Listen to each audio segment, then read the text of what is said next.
Coming up, we're connecting you with the creativity and culture in your community, including a festival that celebrates reggae music. Good music stimulates the brain. It's a wave, and if you could connect to the wave, you feel the energy of what the artist is trying to say. Honoring the culture of Native communities in the region. So many kids were taken, not just boarding schools and residential schools, but in foster homes. And that's where they were stripped of their culture and their ability to talk about it. And we'll meet a teacher who shares his love of music in 2 languages. I try to guide the next generation to feel the music like we feel. Join us for those stories and more as we explore the creativity, culture, and community that make us Western New England. Up next on Connecting Point. Support for Connecting Point is provided by our contributing viewers.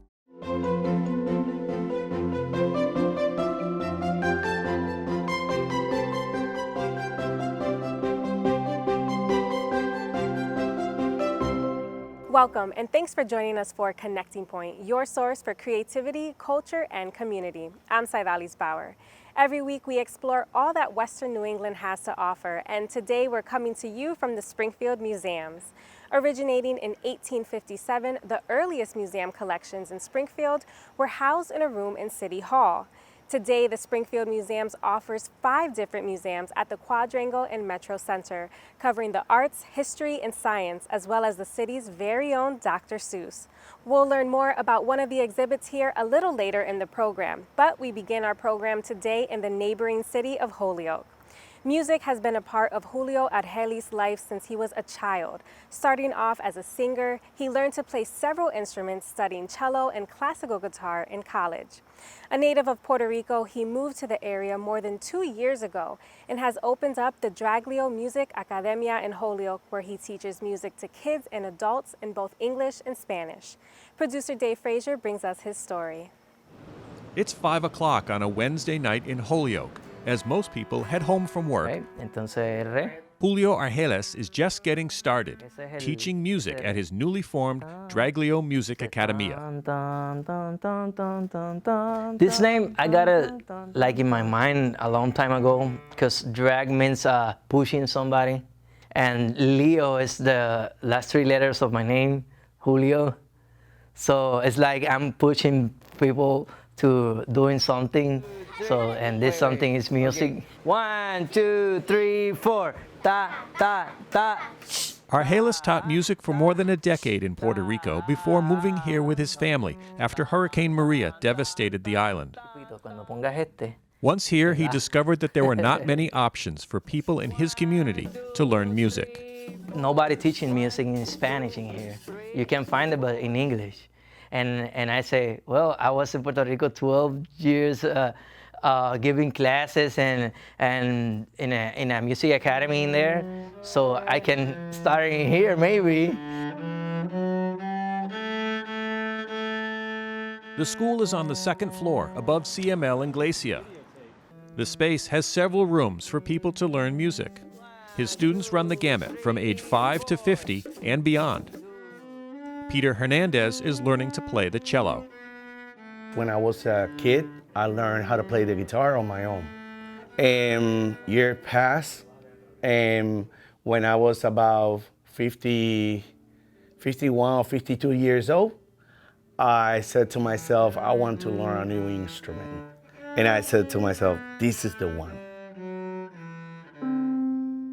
Mary Ellis Negron is a pastor along with her husband at CML Iglesia. She finds the piano very spiritual and hopes to incorporate the music she is learning into their church services. When the academy is open, my husband said, you need to go. You need to go, you need to learn. Just pushing me, you know, it's positive. You need to use singing, you need to prepare yourself on other steps. La conga. During the children's classes, Argelis' energy and love of music is infectious, bouncing between rooms, teaching new concepts, and building up to more difficult variations of the same songs.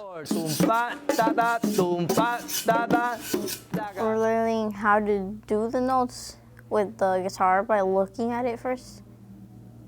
and then after we're just gonna practice not looking at it. I'm here taking music classes because it's entertaining to play music, and it's something really fun in life. 2, 3, 4, ta, ta, ta. So far, Argelis is the only teacher at the school, giving lessons on a wide variety of instruments. He said he was nervous to open his own business, but says the love he has found connecting with people and introducing them to the music of his culture has been priceless. Sometimes you talk with kids and kids doesn't know a lot of music. Adult people know music from 70s, from 80s, from 90s, but kids only know the music that is right now. So I'm trying to guide the next generation to feel the music like we feel. Pero sin quebranto. I want every student that love music in general, not only one kind of music. And if you enjoyed that story, you can find more content on our website exploring the rich diversity of Latino culture in our region as Connecting Point celebrates Hispanic heritage. This fall, you may notice something different in the Native Hall at the Springfield Science Museum. April May, a Springfield resident, has curated an exhibit entitled We're Still Here, which honors and recognizes the ongoing history and culture of the Native communities in our region. I spoke with May to learn more about her personal connection to the exhibit and how it bridges the past to the present.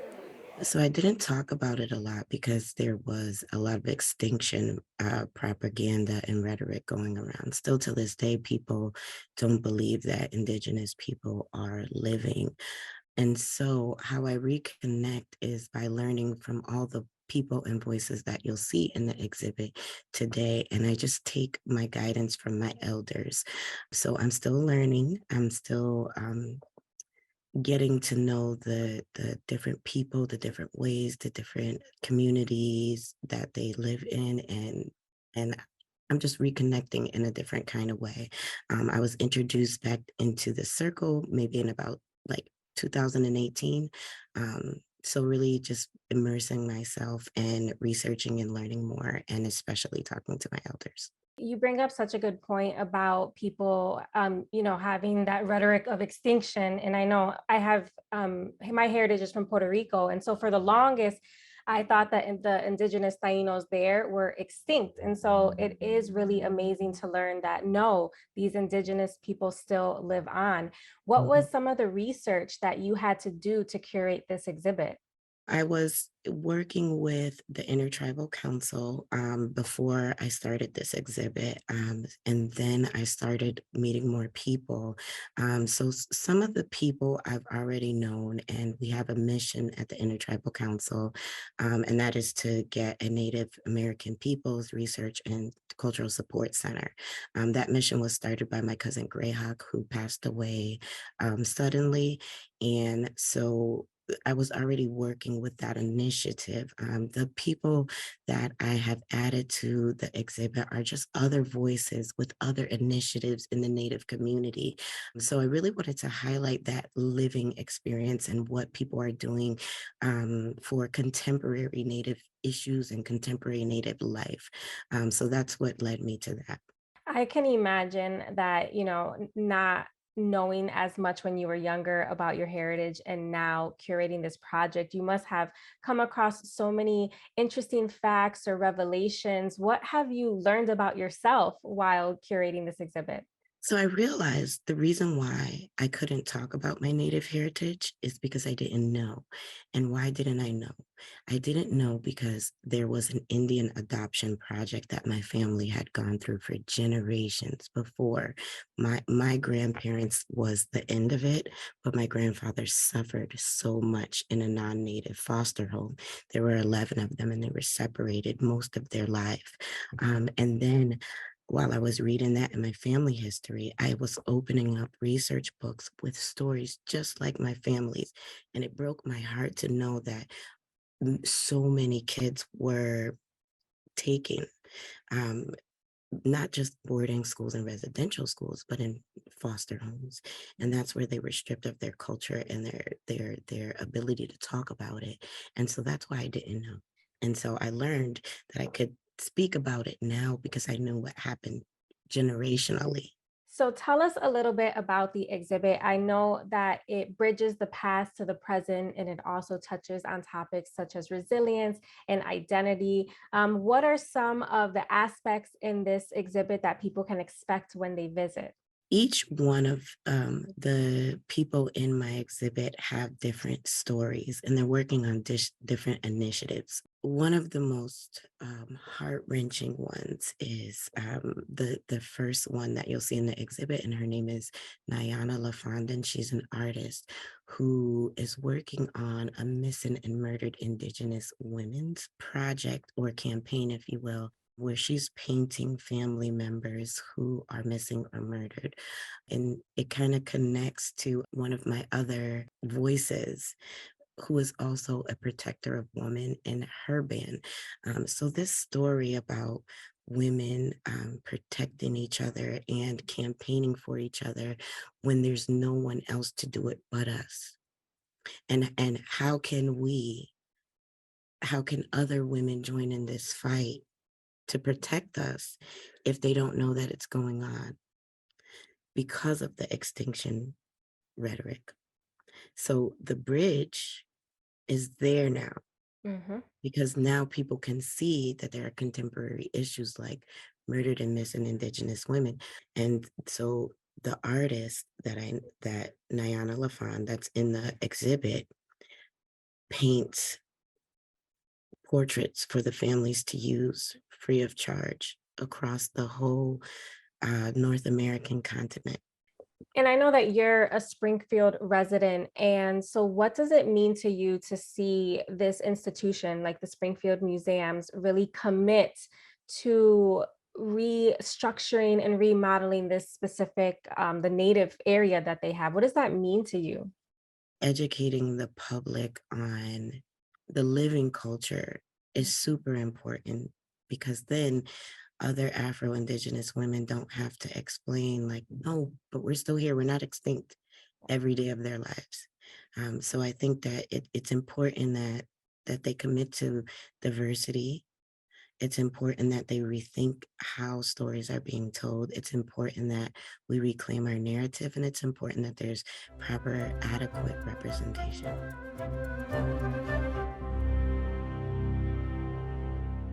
After a 2-year hiatus, the legendary Charlemont Reggae Festival returned to the town fairgrounds this past summer. While this year marked the 25th time the event has been held, for Stephen and Ben Goldshare, it was only their second year of organizing it. Connecting Point's Brian Sullivan met up with this father and son team to discuss this year's festival and their plans for its future. It's just a little after 12:30 in the afternoon on what turned out to be a very hot and sunny Saturday here in northwest Franklin County, and the echoes of sound checks can be heard reverberating throughout the Charlemont Fairgrounds. After a 2-year hiatus, there's probably no one more excited to see it back than this father and son combo, who could be found early in the day making sure that attendees found their parking spaces. There's music all day long. It's all gonna be amazing. As you can hear in the background, we're just kicking off the day. We have a band that's been playing here for years. They're called the Equalites. They're one of the local favorites, and they're just putting on a show already. The town of Charlemont covers roughly 26.5 miles, and it's loaded with natural beauty, much of which can be found right here at the fairgrounds. There's plenty of room to toss the bee around, set up an easel and do some painting, or spread out some blankets and open up umbrellas. Meanwhile, the trees and mountains that serve to fortify this 24-acre parcel of land also help to add to the acoustics. You have these beautiful scenery and mountains, and when you listen to the music back there, the trees actually echo back to you. The first Reggae Fest took place here all the way back in 1985. and there was a little bit of a gap in time as the next one didn't happen until 1997. But the festival had been running steady every year since then up until the 20 and 21 festivals were canceled. Ben and Stephen Golcher organized the most recent one in 2019, and it was their first time in doing so. And while they're hoping that the learning curve is trending in a more positive financial direction this time, they see the bigger picture. The business side of this is really tough. We lost a lot of money the first time we did it. This time we want to break even. And this is really a festival about the local community. There's a tremendous local community of reggae musicians. They visit our Hoxenry Club all the time, and they live here in Charlemont and in Wendell and in the Valley. And this is about local bands. And then we have a couple headliners too. The event ran from 1:30 in the afternoon until 8 o'clock that night, and we were there early enough before the grounds got too crowded. And that was handy when it came to avoiding lines at the vendors, of which there was no shortage. Everything from cotton candy, vegan pizza, beer, or some Filipino street food. Thanks. Can't forget to support the local vendors. This event's been going on for 25 years now, and it's funny because with a town that's made up of a little more than 1,200 people, it's one of the few days out of the year that the population increases by about 500. Those numbers eventually arrived as the day went on, which translated to more feet on the dance floor and more people feeling a connection to the sweet sounds being delivered by the musicians on stage. Good music stimulates the brain. It's a wave, and if you could connect to the wave, you feel the energy of what the artist is trying to say. And once you connect, you know you're not the only human being feeling it. The Charlemont Reggae Fest has always been a one-day endeavor, but due to its popularity, organizers Ben and Stephen Golcher are toying with the idea of making this a multi-day event in the future. And the motivation to do so isn't solely driven by the bottom line. The real reason we do this is for the love of the music and the love of the community around it. I get people telling me all the time, thank you so much for what you're doing. Thank you for giving us this experience. And we're all about putting on an experience, you know, creating a space for people to have feelings where they get to have fun, or maybe they get to do something they've never done before, and we're just trying to create that space for people to have a good time.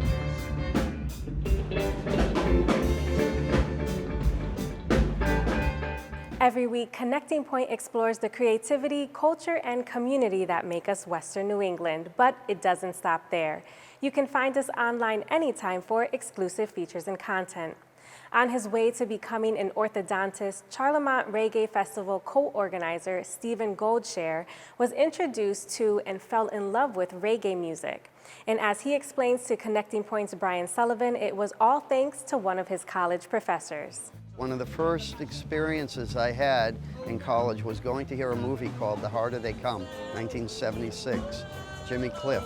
And there was a sociology professor who used to lead trips to Jamaica and got a taste of what was going on, this little Caribbean island. You can find that digital exclusive online right now at nepm.org/connectingpoint.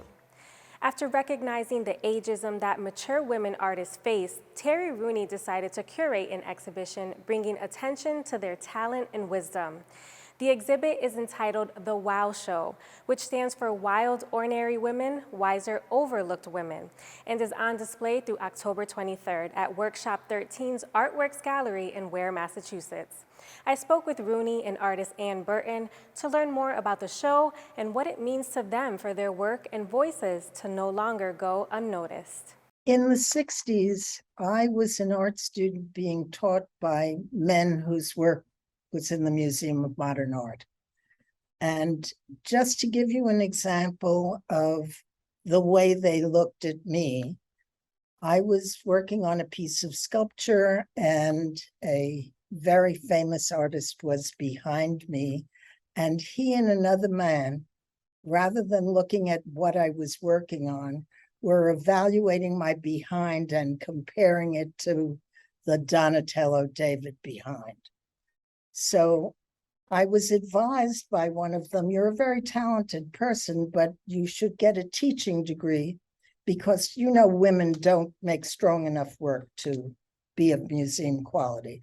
So that's something that women in the 50s, 60s, and 70s, and 80s, and 90s, until really this century, experienced. Now, I don't know whether you can see it, but I'm wearing a piece of jewelry that I made. I was at a workshop. I was at the time 75. All of the other people at the workshop were younger. The man teaching it didn't address me, didn't look at me. He looked through me.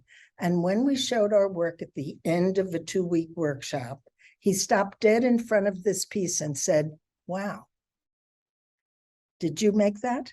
And I said, "Yes." And he looked at me again and he said, "Have you been in this class?" Need I say more? We were ignored when we were young. Now that we're older, we're looked right through. We are invisible. We're invisible. Especially when you get silver hair. It feels that you are being looked through. And I know that this exhibit is featuring the work of several artists, a really talented group of artists that are expressing their outrage in an artistic way. Talk to me about some of the societal issues that this exhibition addresses. Well, there's several artists in the show, including Gabrielle Senza, Holly Murray, and Burton, who have been addressing climate change in their work. Gabrielle went on an exploration of Antarctica, and she wore her wedding gown and crawled in the snow and is trying to bring attention to all the melting ice and snow around her. And she wants to do a piece of a huge iceberg. And she did a piece like this in Brattleboro Museum, where it was up for several months. And then at the end of it, she wants to erase the iceberg. I think it's a wonderful metaphor of what is happening to our planet. And then, Anne, you're also one of the featured artists in this exhibition. Talk to us about some of your artwork that viewers will be able to see and the issues that you chose to address. Well, I also chose to address climate change and the fact that people are going to be in need of coming inland. They will be immigrants because they'll be overwhelmed by the warming ocean. And the other thing I'm addressing in my piece is that under the warming ocean is plastic that we've discarded. So I have very purposefully put a mirror in back of my piece so that people can see themselves in it and recognize that we are the cause and that we have to take responsibility. So I know with several artwork and pieces in this exhibit, there must be so many different things to look at. What are some things that people can expect to see when they visit the exhibition? There are many pieces that I'd like to share with you. One is Belinda Lyon-Zucker. She is a Black woman who does these dolls. Her ancestors came from the Gula section of South Carolina. And she did this beautiful piece that has a flag from a parade from 1865 when Nevada became a state. It is also the first year that Juneteenth was celebrated. And it's the same year as Belinda's great-grandmother was born, the first one in her family that was not a slave. Another piece I'd like to bring attention to is Lynn Horan, who has this beautiful piece based on the Sari board, and she's in a wheelchair looking at some stairs that she cannot climb. Also, Molly Kellogg, who did these luscious paintings of incognito witches, of women who used messy and wild hairdos and naked to show the women's magic and their strength. What do you think it is about art that's able to really bring home these issues and kind of connect people to them? How is art a powerful medium in that way? Art helps the viewer see the world through different eyes. I think it can also be a way of speaking another language to people and to encourage them to see things in a new light. So after being overlooked and dismissed for so long, now that your voices are finally being heard and your insights are being appreciated and celebrated, what understanding or takeaway would you like viewers to leave with after seeing this exhibition? That women are just as talented as men, that we have a unique view that men don't have. We have the experiences of raising family, taking care of the home. But I think women also are the heart of our country, the heart of our community. And I hope that comes out in this show.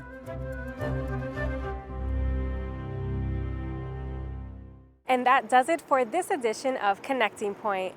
Remember, you can always find all of the stories that you saw in this episode, as well as exclusive features, digital-only content, and so much more online anytime at nepm.org/connectingpoint.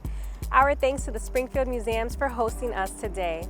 And please be sure to join us again every week right here for more stories of the creativity, culture, and community that make us Western New England. I'm Alice Bauer. Thanks for watching and take care. Support for Connecting Point is provided by our contributing viewers.